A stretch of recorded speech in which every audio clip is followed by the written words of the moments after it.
अभी एक फैशन हो गया है, आम्बेडकर आम्बेडकर आम्बेडकर आम्बेडकर आम्बेडकर आम्बेडकर। इतना नाम अगर भगवान का लेते तो 7 जन्मों तक स्वर्ग मिल जाता।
नहीं, देखिए, मैं पता नहीं आपके, शांत हो जाए, आपके कैमरा में होगा। ये पार्लियामेंट की एंट्रेंस है, इसमें मैं अंदर जाने की कोशिश कर रहा था, तो बीजेपी के एमपी जो थे वो मुझे ऐसे रोकने की कोशिश कर रहे थे, धकेल रहे थे और मुझे धमका रहे थे, तो वो हुआ है बस।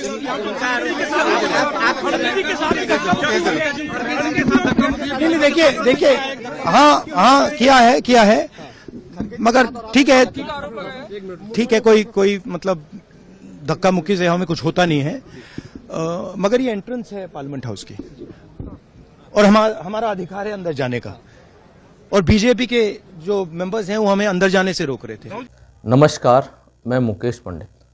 बाबा साहब अंबेडकर के अपमान को लेकर अमित शाह लगातार फंसते हुए नजर आ रहे हैं, या फिर अमित शाह ने सेल्फ गोल किया है, या उस सेल्फ गोल में अमित शाह खुद फंस रहे हैं और अमित शाह बीजेपी को फंसाते हुए नजर आ रहे हैं। वही अमित शाह मोदी को भी फंसा रहे हैं, या फिर ये कहें अमित शाह के सम्मान में बीजेपी है मैदान में।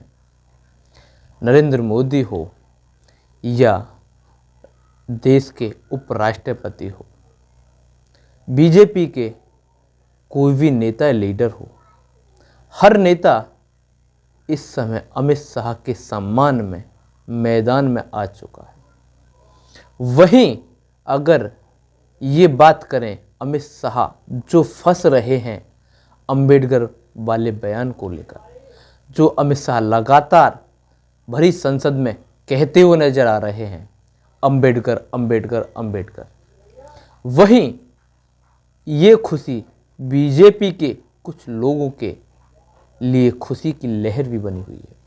वहीं उत्तर प्रदेश के लखनऊ में भी खुशी की लहर दौड़ रही है। वहीं महाराष्ट्र के मुंबई में भी एक खुशी की लहर दौड़ रही है। योगी आदित्यनाथ हों, देवेंद्र फडणवीस हों, या या फिर नितिन गडकरी हों, जिस तरीके से अमित शाह की फजीयत हो रही है, इनके लिए खुशी की खबर है और ये खुश हो रहे हैं। अगर मोदी के रिटायरमेंट के बाद किसी का नंबर आता है तो अमित शाह का वही हाल होने वाला है जो लाल कृष्ण आडवाणी का हुआ था, जो कि पाकिस्तान में जिन्ना की मजार पर लाल कृष्ण आडवाणी को माथा टेकना भारी पड़ा।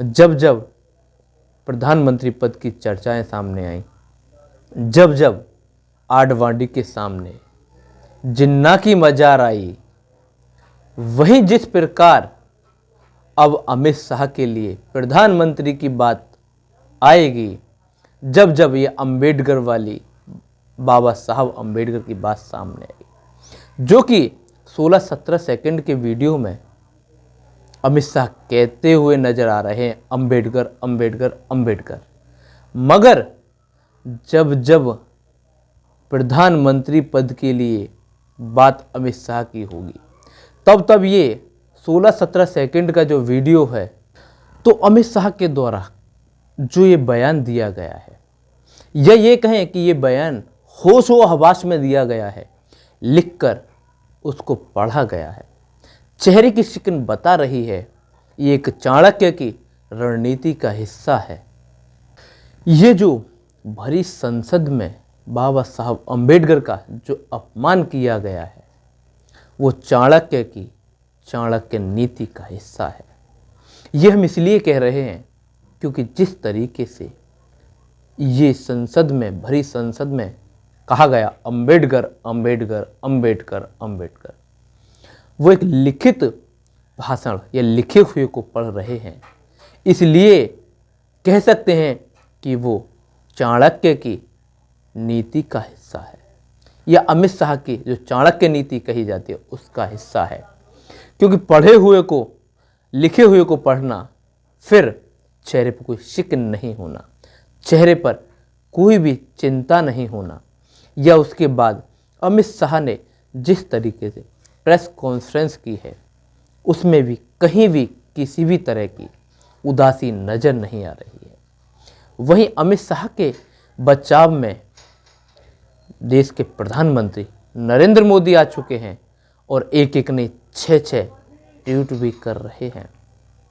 वहीं जो बीजेपी या अमित शाह ये कह रहे हैं कि उनके बयान को गलत तरीके से तोड़ मरोड़ की गई है या गलत तरीके से पेश किया जा रहा है, ये वही बीजेपी कह रही है जो कि इस काम में माहिर है।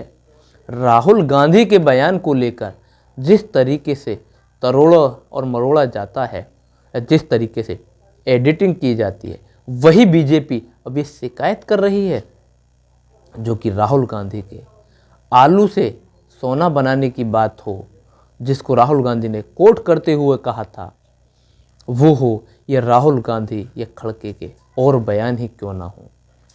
जिस तरीके से बीजेपी तोड़ने में और मरोड़ने में माहिर है वही शिकायत कर रही है, और जिस तरीके से बाबा साहब अम्बेडकर का अमित शाह के द्वारा अपमान किया गया है वो अब से नहीं, वो बीजेपी के लिए और संघ के लिए पहले से ही ये कर रहे हैं। मगर जो दिल में था वो बाहर आ चुका है, वो बाहर दिखा दिया गया है। जो कि 24 के लोकसभा चुनाव से पहले कह रहे थे कि अब की बार 400 पार, अगर 400 पार होंगे तो संविधान को बदल देंगे। ये वही नीति है, वही उसी नीति का हिस्सा है कि अगर अम्बेडकर को पर वार करके, बाबा साहब पर वार करके, ये अम्बेडकर अम्बेडकर कहकर ये देखना चाहते हैं कि कितना पानी है कि संविधान में संशोधन करना या संविधान को ख़त्म करना है, तो किस हद तक कौन लोग सामने आएंगे। या फिर ये कहें कि एक को बचाने के चक्कर में एक फंस चुका है, जैसे अडानी को बचाने के लिए ये बाबा साहब अम्बेडकर का जो मामला उठाया बीजेपी ने, और उसके बाद जिस तरीके से विपक्ष पूर्ण रूप से लामबंद होकर बाबा साहब और आरक्षण को लेकर जिस तरीके से रुद्र रूप में या आक्रामक रूप में हावी हुआ या इस मुद्दे को छोड़ना नहीं चाहता है, और उसके बाद किस तरीके से बीजेपी के सांसद, जब विपक्षी सांसद जय भीम करते हुए आगे बढ़ रहे हैं, तो फिर ये बीजेपी के सांसद, सत्ता पक्ष के सांसद विपक्ष के सांसदों को क्यों रोकते हुए नजर आ रहे हैं, या क्यों रोक रहे हैं, क्यों संसद की दरवाजे पर या चौखट पर क्यों खड़े होकर रोक रहे हैं। क्या लोकसभा के स्पीकर पर इतनी ताकत नहीं है, या उसके पास कुछ भी नहीं है? अगर सब कुछ है तो वो एक्शन क्यों नहीं ले रहे? रोकने का अधिकार लोकसभा अध्यक्ष को था, ना कि इन सांसदों को। और इस सांसदों की क्या हैसियत थी जो कि विपक्ष के सांसदों को दरवाजे पर, लोकसभा के दरवाजे पर खड़े होकर रोक रहे हैं। और फिर जिस तरीके से विपक्ष के सांसद महिलाएं आगे हैं, तो किस तरीके से ये सत्ता पक्ष के सांसद उन महिलाओं से टकराव के लिए सामने खड़े रहे हैं और हटने का नाम नहीं ले रहे हैं। क्या है ये? या फिर ये कहें कि राहुल गांधी को जेल में डालने की बहुत बड़ी साजिश चल रही है, या राहुल गांधी को जेल में डाला जाएगा, या राहुल गांधी को बीजेपी अपने रास्ते से हटाना चाहती है, या फिर बीजेपी इस मामले को उग्र करके, या फिर ये कहें कि लोकसभा अध्यक्ष सब कुछ देख रहे हैं, या फिर सभी सांसदों को या कुछ सांसदों को संसद से बाहर करके या सस्पेंड करके क्या कोई नया बिल ला रहे हैं, क्या कोई नई चाल या कोई नया षड्यंत्र रच रहे हैं, किस तरीके से अडानी वाले मामले को दबा रहे हैं, या अडानी वाला मामला दबा दिया है। उसके बाद वन इलेक्शन का जो मामला है, एक देश एक चुनाव की जो बात है, जो कि उसको लेकर आए हैं, उसके बाद में अंबेडकर कहकर अमित शाह भरी संसद में अंबेडकर जी का अपमान कर रहे हैं। क्या कोई एक नई साजिश का हिस्सा है, या फिर राहुल गांधी को अपने रास्ते से हटाना चाहते हैं? क्योंकि जिस तरीके से राहुल गांधी पर धाराओं का उपयोग किया गया है, जो कि हाफ मर्डर की जो बात की जा रही है, जान से मारने की धमकी, किस तरीके से, क्योंकि और मुकदमा दर्ज कराया गया, किस तरीके से अनुराग ठाकुर दिल्ली पुलिस के द्वारा मुकदमा दर्ज कराते हुए नजर आ रहे हैं। क्या जो दिल्ली पुलिस गृह मंत्री के अंडर आती है, या गृह मंत्री के साथ काम करती है, या उनका सर्वे सर्वा गृह मंत्री है? क्या गृह मंत्री अमित शाह दिल्ली पुलिस के द्वारा राहुल गांधी को गिरफ्तार कराएंगे? क्या फिर जिस तरीके से हल्की चोटें हैं, या सिर्फ कहते हैं कि छिल जाना, इस तरह के होने के बाद जो सांसद आईसीयू में पहुंच चुके हैं, शायद राजनीति बचाने के लिए, या फिर राजनीति रोटी सेकने के लिए, या अमित शाह को बचाने के लिए, जिस तरीके से अमित शाह के सम्मान में बीजेपी है मैदान में, क्या ये सांसदों की बलि चढ़ाई जा सकती है? क्या राहुल गांधी को जेल भेजने के लिए जिस तरीके से जाल बिछाया गया है राहुल गांधी के चारों तरफ, जिस तरीके से धाराओं का उपयोग किया गया है, जिस तरीके से मुकदमा दर्ज किया गया है, क्या उस तरीके से राहुल गांधी जेल जाएंगे, या फिर राहुल गांधी जेल जाएंगे या जा सकते हैं? क्या सांसदों को मरवाया जा सकता है? क्या सांसद जो कि ठीक ठाक हैं, और मेरी भगवान से प्रार्थना है कि सांसद जल्दी स्वस्थ हों, स्वस्थ तो वो हैं मगर राजनीतिक रूप से वो बीमार हैं, और उसी राजनीतिक रूप से लगता है कि वो सांसद मारे भी जा सकते हैं या मरवाए जा सकते हैं।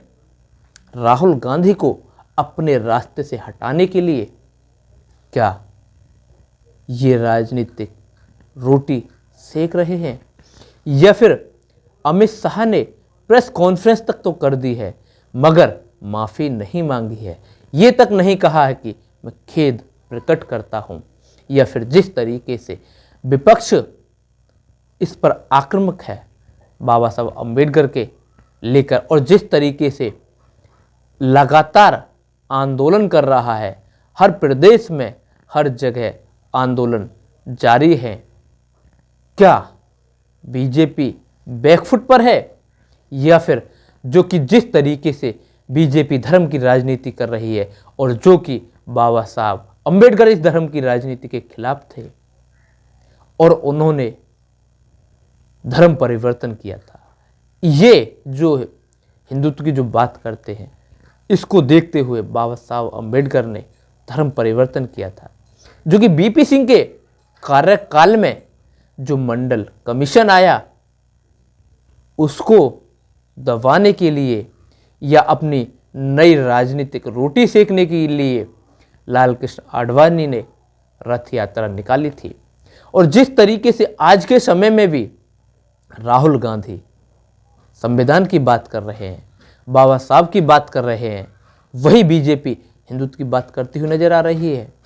या फिर जो कि बाबा साहब अम्बेडकर कहते थे कि देश के लिए हिंदुत्व नहीं, जातिगत उनके हितों को साधना देश के लिए अच्छा रहेगा। ये लाभदायक रहेगा, ये राजनीति के लिए भी अच्छा रहेगा। और वो उसी प्रकार राहुल गांधी अगर देश में राजनीतिक अपने वर्चस्व को बढ़ा रहे हैं, या फिर ये कहें कि जिस तरीके से संविधान के सहारे या संविधान के सहारे हो या बाबा साहब अम्बेडकर के सहारे हो, जिस तरीके से राहुल गांधी जातियों को साध रहे हैं, अपनी राजनीति को आगे बढ़ा रहे हैं, उससे क्या बीजेपी को अपनी राजनीतिक जमीन खिसकती हुई नजर आ रही है, या राजनीतिक खतरा होता हुआ नजर आ रहा है, या फिर राजनीतिक खतरा भांप रहे हैं, या लग रहा है कि भविष्य में उनके हाथ से सत्ता जाने वाली है, क्या इसलिए वो इस मुद्दे को दबाना चाहते हैं, या फिर 2 सांसदों की बलि चढ़ाना चाहते हैं?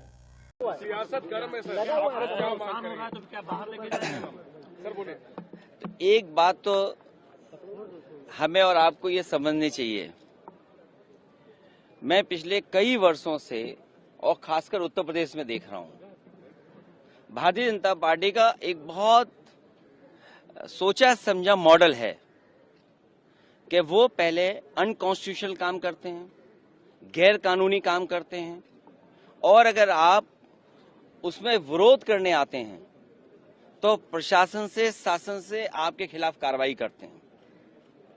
जिस तरह का भाव राज्यसभा में था वो बाबा साहब भीमराव अम्बेडकर जी का अपमान है। न केवल हम समाजवादियों के बल्कि पूरे देश के शोषित, वंचित, पीड़ित, अपमानित लोग और जो समाज में सबसे पीछे छूट गए थे, उनके लिए आज भी वो पूजनीय हैं। आप किसी भी गांव में चले जाएं पूरे देश में, आज भी बाबा साहब को पूजने का काम गांव के लोग करते हैं। गरीब, हर समाज के लोग उनको भगवान की दृष्टि से देखते हैं। तो इस तरह की भाषा का इस्तेमाल करना न केवल निंदनीय है बल्कि शब्दों को वापस लें और माफी मांगने की जो विपक्ष की बात है उसको मानना चाहिए सरकार को। और सच्चाई तो ये है कि जो व्यक्ति माफी मांग लेता है वो बड़ा होता है। माफी मांगने वाला व्यक्ति हमेशा बड़ा होता है। ये जो कलयुग आया हुआ है, हालांकि वो मैं नहीं कह सकता हूं कहां से शुरुआत हुई थी, लेकिन भगवान श्री राम ने के अलावा जो हमारे भगवान हैं, भगवान श्री कृष्ण ने जब अपने प्राण छोड़े तब कलयुग शुरू हुआ। आखिरी शब्द भी यही थे जब उनको तीर लगा कि डेस्टिनी थी, ये माफ कहना चाहिए, भूल जाना चाहिए इस चीज को। तो कम से कम सरकार को जिनकी भाषा से, व्यवहार से पूरे देश का सेंटिमेंट बाबा साहब भीमराव अम्बेडकर जी के लिए जो अपमान की तरह भाषा इस्तेमाल हुई, उस पर माफी मांगनी चाहिए और शब्द वापस अपने लेने चाहिए। राहुल गांधी पर एफआईआर हुई है सर, देखिए, ये हालांकि मेरी स्पीकर साहब से बात नहीं हुई और दूसरे पॉलिटिकल लीडर से बात नहीं हुई, लेकिन ये लोकसभा का परिसर है, इसमें सबसे ज्यादा सुप्रीम अगर कोई है तो स्पीकर साहब हैं। अब सोचिए आप, बीजेपी के लोग तो स्पीकर के साहब के ऊपर भी चले गए। हालांकि मेरी किसी पॉलिटिकल पार्टी से बात नहीं हुई, लेकिन ये जो परिसर है वो लोकसभा का है, तो स्पीकर साहब के पास हम बैठ करके बहुत सारी चीजों को सुलझा सकते थे। लेकिन मैंने जो बात शुरू में कही, भारतीय जनता पार्टी के पास तरीके हैं, उनके पास मॉडल हैं, अंडरग्राउंड पॉलिटिकल उनके पास राय मशवरा आता है। वो कब ध्यान हटा दें, और पहले तो खुद अनकॉन्स्टिट्यूशनल काम करते हैं, पहले खुद गैरकानूनी काम करते हैं, और फिर शासन प्रशासन से ऐसा कुछ करते हैं जिससे कि दूसरे पर आरोप लग जाएं। और मैं तो फरक्काबाद के सांसद जी को देख रहा था, वो सर्टिफिकेट वाले सांसद हैं। अगर उनको इलाज, दवाई की जरूरत हो तो उनके लिए सलाह यही है कि हम फरक्काबाद से डॉक्टर बुला करके फ्री इलाज करा सकते हैं उनका।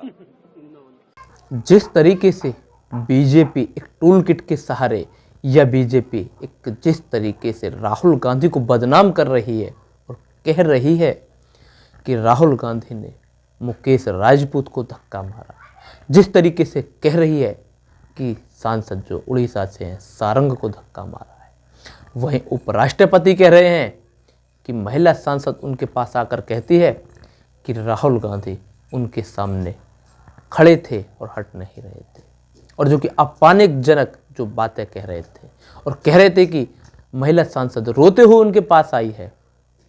क्या उपराष्ट्रपति जी आप वो वीडियो साझा करेंगे जो महिला सांसद रोते हुए आपके पास आई है? या फिर जिस तरीके से बीजेपी लगातार राहुल गांधी को घेर रही है और कह रही है कि सारंग के पास हो और मुकेश राजपूत के पास हो या महिला सांसद की बात हो, क्या राहुल गांधी स्पाइडरमैन है? क्या राहुल गांधी शक्तिमान है? क्या राहुल गांधी इतने ताकतवर हैं? अगर ये सब है और ये सब सत्य है तो फिर देश का राजा, देश का प्रधानमंत्री ऐसा ही व्यक्ति होना चाहिए। और जिस तरीके से जो राहुल गांधी पर ये आरोप लगाए जा रहे हैं, ये बदनाम किया जा रहा है, तो संसद में चप्पे चप्पे पर निगरानी रखने के लिए कैमरा लगे हुए हैं। और जिस द्वार की ये बात है उसके मुख्य द्वार पर भी कैमरा लगा हुआ है, तो उस कैमरे की वीडियो क्यों साझा नहीं कर रहे हैं ये बीजेपी के लोग या देश के प्रधानमंत्री या लोकसभा अध्यक्ष ओम बिरला? क्यों डरे हुए हैं? क्या साजिश है? क्या चाल है नई? क्यों वीडियो साझा नहीं कर रहे? दूध का दूध पानी का पानी हो जाएगा, सबके सामने आ जाएगा। या फिर राहुल गांधी के धक्के से इनको बस मामूली चोट आई, राहुल गांधी के धक्के से मामूली चोट, और जिस तरीके से बीजेपी के सांसद विपक्ष की महिला सांसदों के सामने डटकर खड़े हैं और नारेबाजी कर रहे हैं, उन महिला सांसदों के पीछे मल्लिकार्जुन खड़े हुए हैं और वहीं राहुल गांधी खड़े हुए हैं। अगर ये जिस तरीके से लोकसभा की सांसद प्रियंका गांधी की तरफ बीजेपी के सांसद बढ़ रहे हैं और वहीं ये सब राहुल गांधी देख रहे हैं, अगर राहुल गांधी मार्शल आर्ट के चैंपियन हैं या मार्शल आर्ट उन्हें आती है, तो क्या राहुल गांधी की चपेट को ये झेल पाते? क्या ये मामूली चोट आते इनको? अगर राहुल गांधी अपना बल उपयोग करते तो क्या हश्र होता इन बीजेपी के सांसदों का? जिस तरीके से राहुल गांधी एक मार्शल आर्ट है और वहीं जो बीजेपी के सांसद लगातार राहुल गांधी को घेर रहे हैं और कह रहे हैं कि राहुल गांधी ने उनके साथ धक्का मुक्की की है या उनको चोटें पहुंचाई हैं।